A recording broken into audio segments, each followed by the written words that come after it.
Welcome back to Beginner's Breadboards, my electronics learning journey. Today we're looking at a 4-bit capacitive DAC, or a digital to analog converter. So previously we built something similar to this using resistors. Now the main problem with doing something like this with resistors is resistors carry current. So you're wasting a lot of energy or current in making that digital to analog converter. So now what we can use is using capacitors. There's no real current consumption here because they're capacitors. So you're just pushing voltages different ways and then you can observe a current, but there's no current consumption. There's nothing being wasted.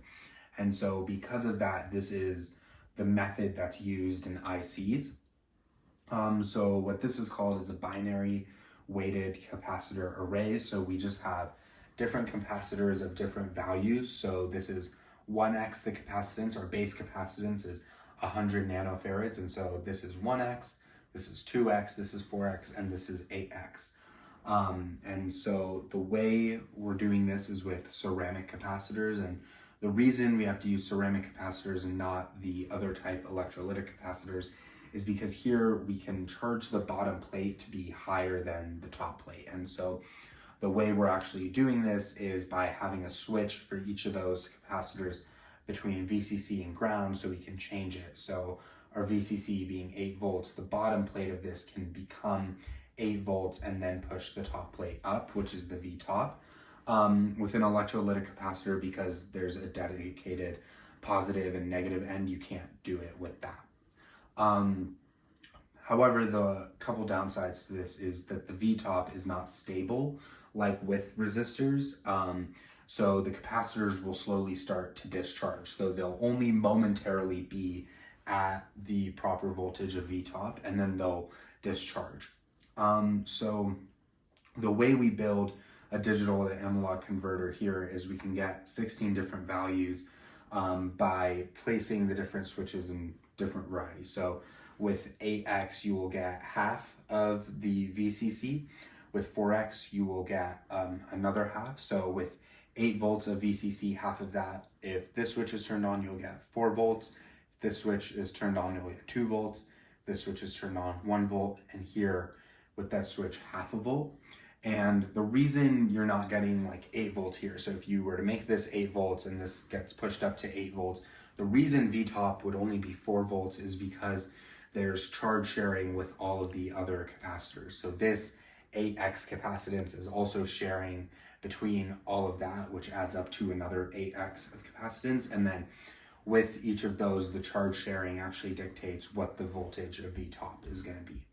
So instead of driving this with different switches, we can also drive this with Arduino, connecting a pin to each of these.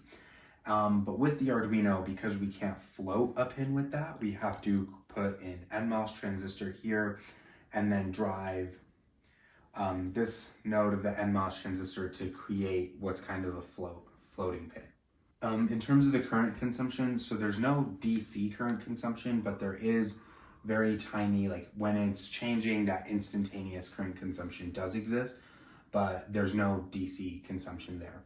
With the NMOS transistors, so when you're doing this, it's not continuous because the capacitors keep discharging. You can't turn on this switch and then turn on this switch and keep changing things because it's always discharging. So if you want to have one digital value and then present another digital value, V-top needs to discharge completely and become 0. And so on a breadboard, you could have a wire here and keep changing it and discharging it like that. But with an Arduino, you can't do that. And so the way we do that is through an NMOS transistor. So if the V-top to ground, if that is high, then it will discharge. And if it's low, it'll just float. So this is everything built onto the breadboard. So this is the extra capacitor there. And then you have bits 0, 1, 2, and 3. Because the base capacitance is 100 nanofarads, we're using a bunch of different 100 nanofarad capacitors to make that 1x, 2x, 4x, and 8x, because capacitor kits don't come in like a perfect 800 nanofarads or 400 nanofarads, so we're just using the same base capacitor there. And then this is the NMOS transistor for discharging. So if it's connected to VCC, it'll discharge, and then if it's connected to ground, it'll float, and then we can change the different values. So we can see the momentary value here on the meter, but then also on the oscilloscope, you'll see it shoot up and then start to discharge. So we're powering this with 8 volts of supply. So with the manual operation, if you turn this on, right, it jumps up to 4 volts and then we'll start discharging. And so now you want to discharge the entire top plate and make everything just 0 again, and the oscilloscope will take some time, but as you can see, it's all 0 there. And then you can present another value where, as you can see, it jumped up there to 2 volts. And then we turn it off again and discharge everything.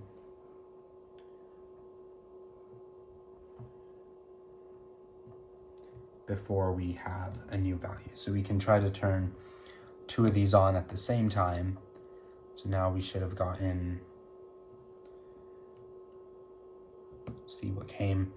But yeah, so it jumped up to about 5 volts and then discharged again with 2 of the switches at the same time. So we're now driving this with an Arduino. So where we used to have switches, each of them is connected to a pin on the Arduino. And then with that NPN transistor, we've also connected it to a pin on the Arduino to be able to discharge everything. And so on the oscilloscope, we can see with our code running, we're getting a full 16 distinct steps. So that's the DAC working there. And you can see after each step, there's a really small moment where it is discharging and it goes all the way to 0. And then you'll see the DAC work again. And because they're capacitors, you're also seeing them slowly discharge through the time they're high. So they're only high for that first moment, and then they start to discharge. The code we've written here for this is pretty simple. It's just kind of using some bytes and printing the DAC value on the serial monitor. So we declare our outputs, and at the very beginning, we have to discharge and then make everything low. And then after that, with a for loop, we're counting through all of the 16 different values, the different bytes we can have. And then here at the end, we're serial printing what the actual value of the DAC is using the analog read function. And then just once you get to the end, setting it back to 0. So on the serial monitor, you can see the bit and then what the analog output is. And you can see it goes from 0 and it gets pretty close to the maximum. I think here it ends out at 952, but that's pretty close to the maximum. And so again, on the oscilloscope, you can see the 16 distinct steps.